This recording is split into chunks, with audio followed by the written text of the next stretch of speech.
And that's an interesting point about brown and white rice, because I've had a good few people say to me, like, oh, I try and avoid white things completely. And like, I'm interested to hear your opinion on this. It might contradict it a little bit, but the way that I would approach it is like when you look at the nutrient value in something that's brown or white, it's not a huge difference. But if the thing is that you're completely trying to avoid all white things, and now that's causing a restriction in your mind, and as a result of you restricting yourself, now you're just like, oh, well, I don't like brown rice. So now I'm forcing myself to eat something I don't like. Then that's Oh, causing unnecessary stress, for the benefit that you would get from a white versus a brown grain versus the stress that you would get from eating something that you don't like.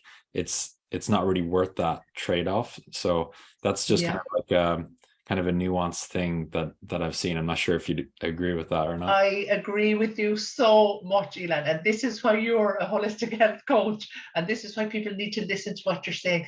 Because you know something, whenever somebody comes into clinic to me, the very first, I don't like saying I'm a nutritionist or a nutrition therapist because automatically people are like shamed.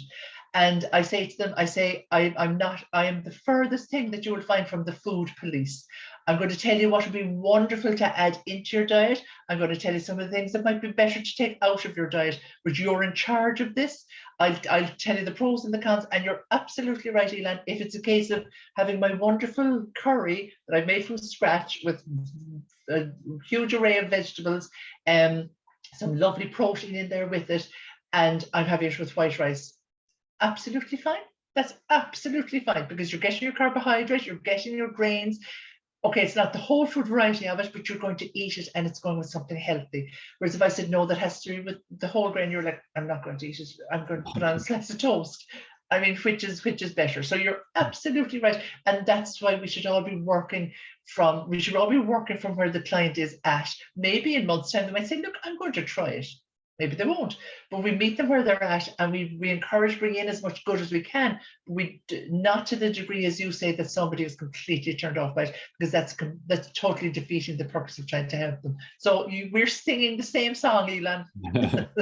Good stuff. Nice. Glad to hear that. Yeah. I think that just taking the long-term picture into, into account is the most important thing, because anyone can do something hard or restrictive for a short time. But at the end of the day, if it's not going to allow you to yield results and feel your best in 10 years time, 20 years time, 30, like there's no Yeah, point doing that thing just for a short, time period to get absolutely. results. Yeah, that's the quick fix. That's the plaster we talked about at the start. Yeah. Yeah, that's not looking at how to ensure that function continues well. So you're absolutely right on that. Cool. So I'm really interested, about Women's Health Network, and you recently set that up. So I'd love to hear some more about Yeah. what that is, and the fertility expert program that you've launched Mhm. recently. Wonderful. I'd love to talk about it. So, Women's Health Network began its life as the Fertility Health Clinic, which was my clinic here in Ireland. Now, I did have overseas clients, so it was part virtual even before COVID. And I've also been a lecturer for most of my working life, we'd say. And I needed to bring the two together. I was growing as a practitioner. I suppose a lot of women were coming to me because of my age as well. They were coming to me looking for menopausal support, and it was, and I was like, there's so many practitioners out there and individuals who need a wider scope that I'm offering right now. So Women's Health Network was born from it, and Women's Health Network is focused. So I focus predominantly now on practitioners and training practitioners. I still have a private clinic, which I don't advertise, but I still get a really good flow of clients coming through that. So Women's Health Network it's a membership community for those who want to join the membership, practitioners who want to join the membership, and it's also a place where we teach practitioners advanced training. So it focuses on women's health and fertility, of course, and it's for practitioners who focus then themselves on nutrition, coaching, functional medicine, lifestyle medicine, any of those CAM practices, the complementary and alternative medicine practices, can come in and they can do the training. I have some amazing people on the training. We only began last week. Is it this week? What date is it? We only began this week. We began on Monday the 6th. And it's really exciting. I have a fabulous cohort of practitioners who have started. And then within Women's Health Network, then we have a referral scheme. So as I say, I still have people who come to me looking for support and therapy and what have you, and I can't support them all. So I have a referral scheme. So I have a number of practitioners who I can refer out to.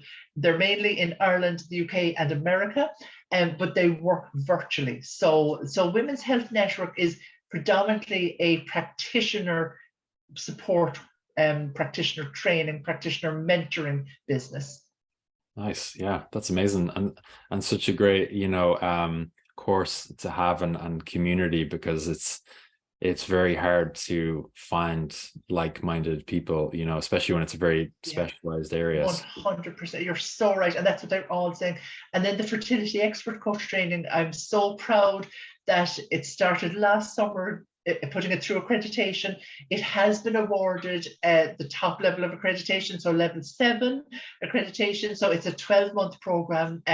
6 months is functional medicine and fertility physiology. 6 months then is focusing on coaching the client through their journey. So we have that both sides of the coin as well, promoting reproductive health and coaching the person through their path to parenthood, really. So we do need that support. And I have some practitioners in the course that are fertility nurses, individuals who've gone through fertility challenges themselves. So they know, I always say myself, that I know that fertility journey from both sides, from practitioner to patient and back to practitioner. So a lot of the fertility coaches that I'm training already have a background in fertility, and they also have that knowledge from a personal space with regards to a fertility challenge as well. So I've tried to bring everything together that I know we need.